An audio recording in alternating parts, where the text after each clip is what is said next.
Humana ang eleksyon apan maadu naman eleksyon o wala, padayon paghihapon ang pagserbisyo sa mga opisyales sa kagamhanan sa lalawigan sa Sugbo ngadto sa katawhan.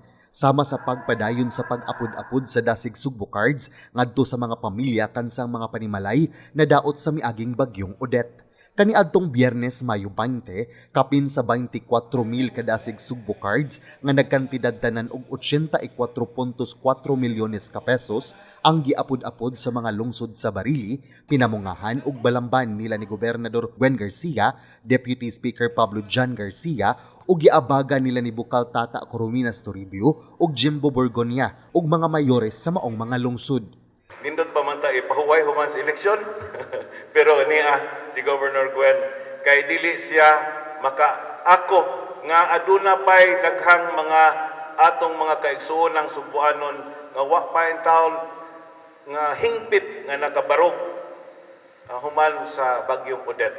Muna nga human sa eleksyon dayon diretso trabaho si Governor Gwen Garcia. Didto sa lungsod sa Barili, nagkantidad og 32 milyones ka pesos ang kinatibuk ang kantidad sa dasig Sugbo cards alang sa 22 ka barangay ang gitunol ni Gobernador Garcia diin kapin sa 6,000 ka pamilya ang nakadawat og tag 5,000 pesos ang sulod sa matag card.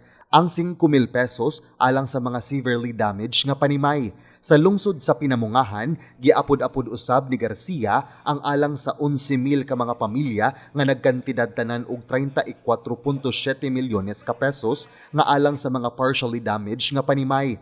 Ang maong mga pamilya nakadawat og tag 3,000 pesos alang sa partially damaged nga panimalay.